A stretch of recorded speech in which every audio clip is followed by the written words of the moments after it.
Deus abençoe você profundamente e que este estudo de agora, esse momento, seja um momento do seu coração, da sua entrega ao Senhor. Bom dia para vocês. Bom dia. Bendito seja o nome de Deus. Vamos abrir na palavra de Deus, no capítulo 70 do livro Desejado de Todas as Nações e também o livro de Miqueias. Por favor, abram a Bíblia comigo. A Bíblia no livro de Miqueias, capítulo 1 ao capítulo 3 e o Desejado de Todas as Nações, capítulo 70, a um destes meus pequeninos irmãos. Vamos primeiro à Bíblia. Deixa eu comentar um detalhe com vocês. Quem era Miqueias? Miqueias era um contemporâneo de Isaías. Grava comigo, ele era o quê? Contemporâneo de Isaías. E de Oséias. Ouviram isso? Ele também era considerado um profeta messiânico. Não é bonito isso? Vocês já tinham pensado isso a respeito de Miqueias? Pois pensem. Miqueias era também considerado um profeta messiânico. A Assíria, na época em que ele escreveu isso aqui, era o poder dominante da época. Qual era o poder dominante da época? A Assíria, tá bom? Então veja, aqui vem dizendo... já no primeiro versículo de Miqueias capítulo 1, a palavra do Senhor que veio a Miqueias, morastita, nos dias de Jotão, Acás e Ezequias, reis de Judá, a qual ele viu sobre Samaria e Jerusalém. O Senhor Deus veio explicando o que haveria de acontecer com o seu povo e o tipo de posicionamento que Deus esperava que o povo de Israel tivesse, mas que infelizmente muitas vezes o povo não correspondeu não só ao pedido e ao chamado de Deus através do profeta, mas também eles não queriam saber da atuação de Deus, interferência dele. Agora vejam capítulo 2, verso 1. Ai daqueles que nas suas camas intentam a iniquidade e maquinam o mal. Vocês, que coisa interessante isso aqui, né? Um momento em que as pessoas têm oportunidade de descansar, quantas vezes as pessoas estão tirando para fazer o mal, e o Senhor Deus está dizendo isso do povo do Senhor, uma repreensão aos chefes e aos profetas do povo do Senhor. Vocês têm tempo para maquinar o mal, vocês têm tempo para tirar momentos para pensar em o que não presta. Que interessante pensar que Deus observa todas as coisas. Tudo está patente aos olhos de Deus. Não existe nada que o Senhor Deus não perceba. Não existe um só soluço que Ele não saiba. Não há uma atitude, um olhar que Deus não saiba a intenção. E era isso que Ele estava dizendo, né? Diante de toda a terra, através da boca do profeta. Veja, por favor, o que o Senhor Deus diz no capítulo 3, no verso 8 e depois no verso 11, o final. Diz assim: mas quanto a mim, eu estou cheio de poder do Espírito do Senhor e cheio de justiça e de força para anunciar a Jacó a sua transgressão e a Israel o seu pecado. Agora olhe para cá, você fala assim, viu, irmã Maísa? Como é importante nós tomarmos a posição e falarmos no meio do nosso povo que está errado? Abre bem o ouvido agora. Abriu? Então agora ouça. Deus chamou o profeta para fazer isso, não qualquer um. Deus separava um homem e dava-lhe condição, dava a ele força e poder, e ele estava cheio do Espírito de Deus para tomar essa atitude. E no nosso estudo hoje, lá no Desejado, você vai entender por que é que o Senhor Deus não chama qualquer um para isso. Não é qualquer adventista que tem essa atitude, que tem esse chamado, que tem essa incumbência. Você fala, mas eu devo ficar quieto quando eu vejo errado?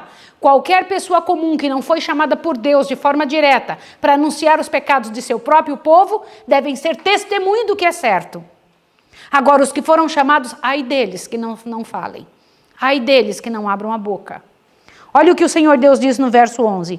Os seus chefes dão as sentenças por suborno, os seus sacerdotes ensinam por interesse, os seus profetas adivinham por dinheiro, ainda se encostam ao Senhor dizendo, não está o Senhor no meio de nós, nenhum mal nos sobrevirá. Ai, que situação. A liderança que tomava uma posição totalmente fora do que Deus pedia. Que dó, que pena, que situação que estava o povo de Israel. Mas o Senhor Deus não deixava o povo sem clareza e sem condições de entender o que Ele gostaria que entendesse. Eu louvo a Deus por isso daqui. Este livrinho tem dado para nós, povo da Escola de Profetas, oportunidade de compreender uma série de situações.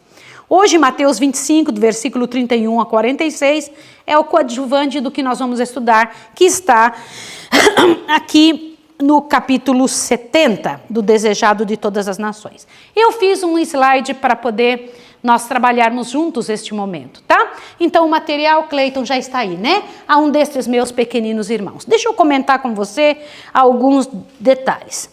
Jesus havia dito lá sobre o Monte das Oliveiras que quando ele viesse em seu reino, ele iria ter só 2 classes de pessoas. Te assusta aqui. Quantas classes de pessoas? 2. Nossa, hoje no mundo nós temos 40 mil religiões. Por que Jesus disse que ele só teria 2 classes de pessoas? Ele ia colocar um do lado direito e um do lado esquerdo. Aos que estivessem do lado direito, ele ia dizer: vinde benditos de meu Pai, recebei por herança que vos está preparado desde a fundação do mundo.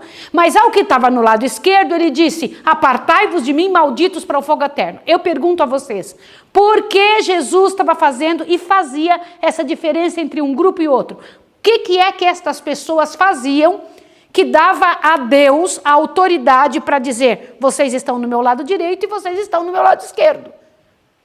Veja, ele não vai estar olhando este ou aquele outro grupo. Tem uma atitude, só uma atitude. Olha o que diz aqui na palavra de Deus. Presta atenção, que coisa interessante, né?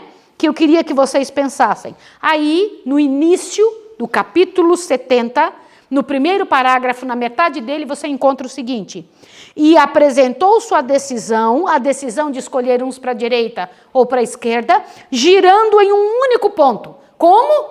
Um único ponto. Qual era esse único ponto que fazia Deus decidir? Direita ou esquerda? Raciocina. Agora é que vem um momento muito sério. Olha aqui, leia aqui junto comigo. Quero que você leia junto. Quando as nações se reunirem diante dele, não haverão senão 2 classes, e seu destino eterno está determinado pelo que houverem feito ou negligenciado a fazer por ele, na pessoa dos pobres. Como assim? Ele vai dizer: fica você na direita e você na esquerda, você vai para o reino eterno, você vai para o fogo eterno. Por quê? A única razão: pelo que elas fizeram pelos sofredores. Deixa eu comentar uma coisa com vocês. Eu estou desde ontem conversando com uma pessoa que está me escrevendo um monte de coisa, falando a respeito dos pecados e desgraças da igreja. Presta atenção que eu vou falar para você. Eu tenho certeza que a igreja seria melhor se não fosse eu. Se eu não estivesse dentro dela, ela seria um pouquinho melhor já. Por quê? Porque eu tenho pecados, eu conheço as minhas misérias. No entanto, o fato de estarmos dentro dela, nós estragamos a igreja. Não é a igreja que é ruim, não é o corpo de doutrinas que é errado. São os seres humanos que são errados. Vocês entendem isso? Então agora te assusta. Jesus não disse que prova de cristianismo, prova de santidade era vestir uma roupa comprida. Eu sei que aqui nós vestimos. Não era comer comida vegetariana. Eu sei que aqui nós comemos comida vegetariana. Não era o fato da pessoa saber tudo a respeito da palavra de Deus. Aqui nós lutamos para aprender. E isto não é prova de cristianismo. Não é teologia, não é saber, não é conhecer. O que Jesus disse que era prova de que estaria de um lado ou do outro? O que ele disse? O que você acha disso? Isso é sério ou não é? Isso é muito sério, irmãos, muito sério. Ele vai dizer: vinde benditos de meu Pai, recebei por herança o que vos está preparado desde a fundação do mundo. Por quê? Porque ali o texto de Mateus 25 nos diz: porque eu tive fome e me deste o quê? De comer. Me deste de comer. Não é interessante isso? Tive sede e me deste de beber. Isso me impressiona demais. Eu era estrangeiro e hospedaste-me. Estava nu e vestiste-me. Adoeci e visitaste-me. Qual é a razão pela qual Jesus diz que nós estaremos do lado direito? Qual é, irmãos? As atitudes. O que fazemos diante de Deus. Estive preso e foste ver-me. Quando eu estava procurando uma imagem para colocar aí, eu fiquei imaginando Jesus dentro da cadeia. Ele disse: era eu que estava lá. Eu fiquei imaginando o Senhor Jesus dentro da cadeia. Meu esposo vive insistindo comigo: Maísa, nós precisamos fazer mais trabalho nas cadeias. Nós precisamos fazer trabalhos nos hospitais. Precisamos pegar esses alunos tudo e enfiar lá para trabalhar. Vocês sabiam disso? Porque, ó, ele disse: era eu que estava lá. Vocês não foram me visitar. Olha, mas aqueles a quem Cristo louva, olha isso aqui me impressionou demais. Não sabem que eu tinha servido a ele. Como assim? Eles não estavam pensando, peraí, que eu vou, para ir para o céu, eu preciso fazer isso. Não era, olha lá. A sua perplexa interrogação, ele responde, em verdade vos digo que quando fizestes a um destes meus pequeninos, estavam fazendo a quem? A mim o fizeste. Mas aqueles a quem Cristo louva não sabem que o tinham servido a ele. Eles nem não estavam fazendo para serem reconhecidos. Olha lá, a sua perplexa interrogação responde, em verdade vos digo que quando fizestes a um destes mais pequeninos, a mim o fizeste. Porque eles vão dizer, Senhor, quando foi que o vimos doente? Quando foi que estavas preso? Senhor, quando foi que estava assim? Ele vai dizer, quando vocês fizeram a um destes pequeninos, a mim o fizeste. Gente, eu me impressiono. Jesus avisou que seus discípulos seriam expulsos, que seu povo passaria por dificuldade, passaria por sofrimento, por angústia e sofrimento. Disse com clareza, ele disse, vocês vão ter sofrimento sem fim, mas há uma bênção especial para quem ajudar os pobres. Vocês sabiam disso? Se vocês que vão ficar sem casa, vão ter 100 vezes mais. Mas ele disse também, eu só descobri isso hoje, ele disse que haveria uma bênção especial para quem ajudasse os pobres e necessitados. Não é bonito demais isso? Não é bom, gente? Isso me enche o coração, né? Todos, ele disse, são irmãos de nosso Senhor Jesus. Esses pobres são vistos pelo Senhor, as pessoas menos afortunadas são vistos como irmãos de Cristo, precisando de ajuda, é seu próprio corpo, é seu próprio sangue. Qualquer que ama, ele disse, é nascido de Deus. Tem muita gente por aí no povo de fora, entre os gentios, entre o outro povo, tem muita gente de fora, muita gente, que quando trabalha, que quando estão lutando, tem muitos bens e trabalham entre estas pessoas, elas não conhecem nada de teologia, mas nutrem os princípios. São filhos de Deus pelas suas atitudes. Olha que coisa interessante, às vezes a gente pensa, não, mas eles são pagãos, eles estão lá fora, eles não têm nada a ver com a gente. Eles não sabem quem somos nós. Meus irmãos, quer que eu diga uma coisa? Pelas atitudes deles, eles sabem mais de Jesus do que nós. Pelas atitudes, pela maneira como agem em prol dos sofridos, em prol dos semelhantes. Há pessoas que atendem e recebem bem os missionários, servindo-os em momento de perigo. Quanta gente que não faz parte da nossa igreja fez isso? Sim ou não? Vocês acham que vão ser esquecidos? Jamais, não serão esquecidos. Olha, ele diz assim, como me serviríeis a mim, deveis servir a eles. Gente, isso aqui me impressiona demais. O que você faria se soubesse que Jesus vem aqui hoje? O que você faria se soubesse que Jesus ia dormir numa cama entre nós? O que você faria se soubesse que Jesus ia comer uma comida? O que você faria se soubesse que Jesus ia ser tratado no CVS? Ele falou, do jeito que você tratasse, até ele ia tratar a mim, trate a eles. Não é grandioso isso? Não é bonito demais? Muito entre os gentios e pagãos ouvirão esta verdade. Ficarão surpreendidos em ver Jesus aprovando eles. Vocês sabiam disso? O Senhor está me aprovando. Porque eles não tiveram a maior parte das informações que nós temos. Não tem a teologia, não tem o conhecimento. E não fizeram no bíblico nenhum. No entanto, tiveram obras correspondentes. Isso me impressiona demais. Aprenderam a servir aos outros, repartiram o pão. O amor de Cristo não se restringe a uma classe especial. É o planeta todo. Não é bonito demais isso? Vocês gostariam que isso acontecesse com vocês? Eu gostaria, eu queria muito. Olha lá. Para fazermos parte da família celestial, tornou-se membro da família humana. Olha que bonito. É o filho do homem e assim o irmão de todo filho e filha de Adão. Seus seguidores não se devem sentir separados do mundo que perece em seu redor. Não é interessante?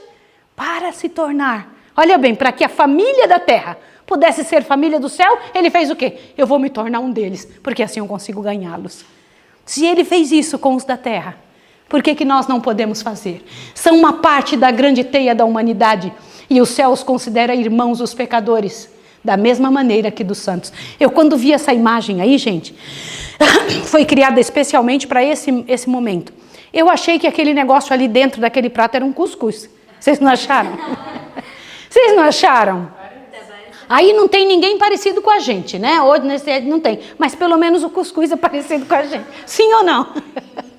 Eu quando olhei isso aí, eu falei, puxa vida, isso aí é bem parecido com a gente, né? Eu gostei muito. Então o que diz ali? Deus considera irmão dos pecadores da mesma maneira os céus considera. Olha que coisa interessante. Estes que você ganhou são meus irmãos também. Olha que coisa linda, gente. Agora, os caídos. Gente, lê isso aqui junto comigo. Os caídos, os errantes e os pecadores são todos envolvidos pelo amor de Cristo. E toda boa ação praticada para erguer uma alma caída, todo ato de misericórdia é aceito como feito a quem? A Ele próprio. O que vocês acham disso? Não é fantástico isso? Louvado seja o nome do Senhor Jesus. Amém. Quando fizestes a um destes meus pequeninos, a mim o fizestes. Quando vocês fizerem a um destes de Jesus, é a mim que vocês estão fazendo. Não é glorioso isso? Não é grandioso? Bendito seja o nome de Jesus. Agora, vocês sabiam que anjos celestiais são enviados para as pessoas que estão cuidando das outras pessoas?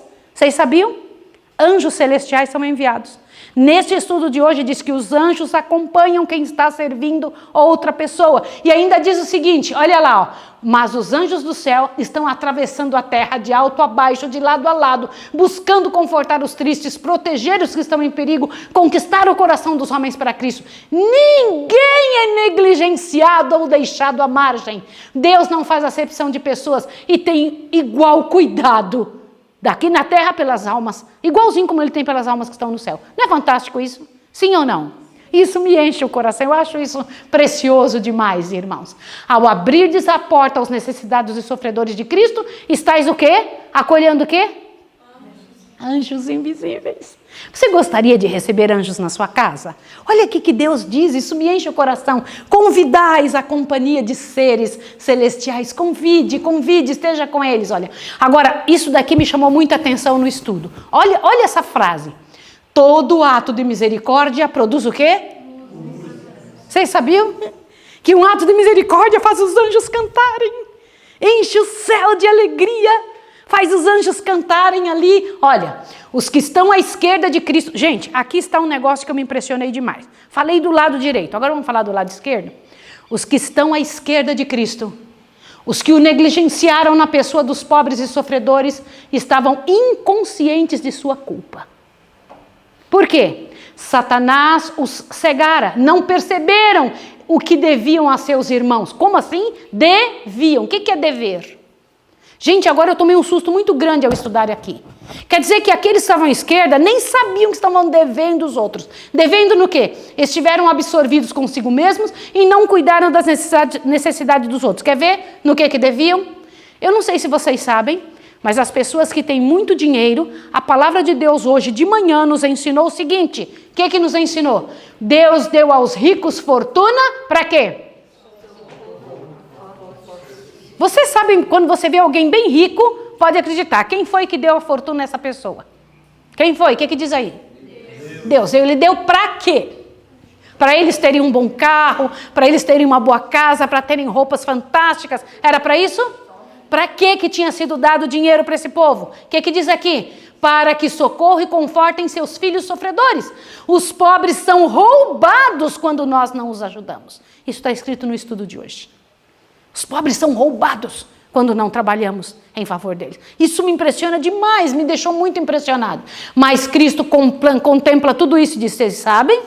Quem era, olha lá, fui eu que tinha fome e sede. Fui eu que andei como estrangeiro. Fui eu que estava enfermo. Eu que estive na prisão. Enquanto vocês banqueteavam na vossa mesa rica, eu estava passando fome. Gente, imaginem isso.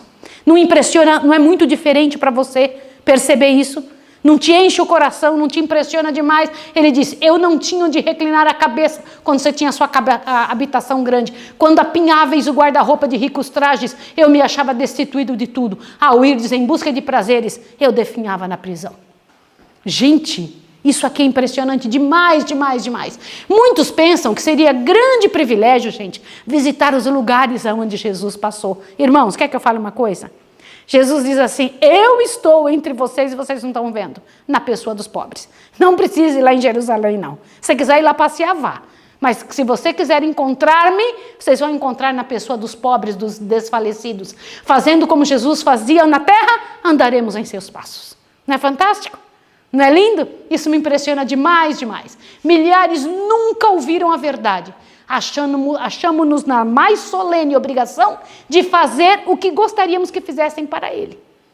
Nós gostaríamos, sim ou não, de que alguém fizesse por nós aquilo que a gente tem que fazer por eles. Isso me chama muita atenção. Ó. Tudo o que quereis que os homens vos façam, fale vocês. Fazeis vós também a eles. Né? Então nós temos essa obrigação diante de Deus. Né? Quem servir aos outros serão o quê? Servidos pelo Supremo Pastor. E tudo de Jesus tem o quê? Comidinha no meio. Né? Gente, eu quero que vocês olhem essa imagem. Vocês podem imaginar Jesus dormindo assim? Vocês sabiam que muitas vezes Jesus esteve em lugares desse jeito? Olha só. Eu quando fico imaginando isso, falo, Senhor da glória, meu Senhor esteve assim, parado, deitado, Filho de Deus, a majestade do céu. E nós achamos que nós temos e devemos ter mais privilégio do que Ele, né? Passava noites inteiras clamando por nós, pedindo que a gente tivesse um coração parecido com o dele. Pedindo a Deus, eu tenho certeza absoluta que quando Jesus viveu nessa terra, Ele estava orando por quem? Por mim, por você que está me ouvindo. Jesus orou por nós, Jesus clamou por nós. E eu preciso comentar uma coisa com vocês, de uma coisa que Ele disse para Moisés. Me chamou muita atenção no estudo de hoje. Leiam isso aqui agora, olha lá. A Moisés, quando chamado a servir a um povo ignorante, indisciplinado e rebelde, foi feito por Deus a promessa: irá à minha presença contigo para te fazer descansar. Olha para cá, olha para cá. O que Jesus disse para Moisés? Minha presença vai contigo para te fazer descansar. Não foi isso? Quando ele estava lutando com aquelas pessoas.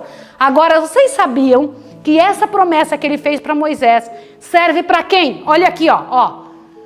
E ele disse, certamente eu serei contigo. Esta promessa pertence a todos quanto trabalham em lugar de Cristo, em favor de seus aflitos e sofredores.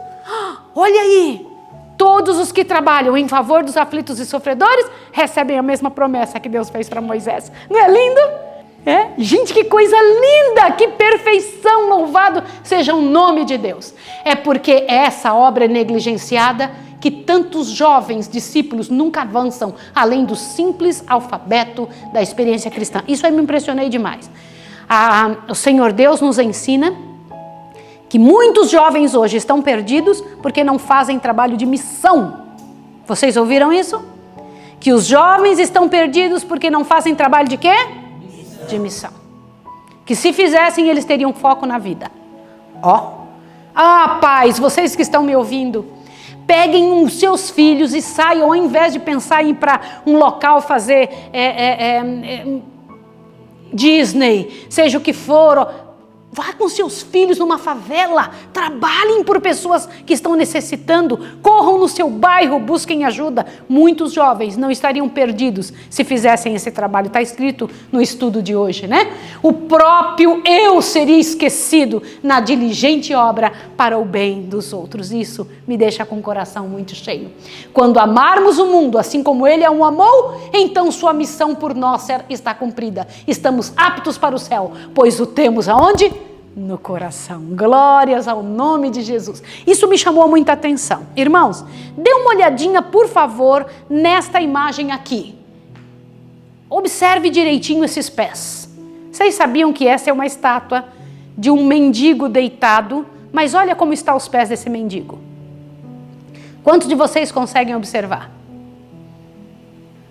A quem quer dizer que esse mendigo é? Interessante isso, né? Quando eu vi isso, eu me lembrei, na hora eu me lembrei, né? Me lembrei do que o Senhor Deus tinha nos mostrado. Eu fiquei pensando, puxa vida, quantas vezes nós não temos não temos ajudado estas pessoas, não temos buscado, né? E um dia o Senhor Deus perguntará para nós, onde está o rebanho que te foi dado e as ovelhas de tua glória? E que dirás quando Ele te visitar? Sabe quais são os rebanhos que você tem e que eu tenho? As pessoas que foram colocadas no nosso lado. Sabe quais são os teus rebanhos? Quais são as ovelhas que te foram dadas? As pessoas que você poderia ajudar. Tá bom? Isso é muito importante. Que Deus nos ajude, que Deus nos encha o coração, nos dê força e coragem para termos a característica de Cristo. Além de todas estas outras que nós devemos ter, a característica principal é ajudar a miséria humana, correr atrás das pessoas que mais necessitam. Vou orar por você, vamos orar juntos? Santo Deus e amado Pai, nós precisamos muito do Teu trabalho, da Tua misericórdia, da Tua bênção. Aqui estamos nós, Senhor, rogando que o Senhor converta o nosso coração. Nós queremos começar a fazer um trabalho diligente, especial e com o coração pronto. Para isso precisamos que o Senhor nos converta, faça o que for necessário. Queremos estar servindo a humanidade deste jeito que o Senhor nos ensinou. Em nome de Jesus. Amém, Senhor. Amém. Que Deus abençoe você e até amanhã.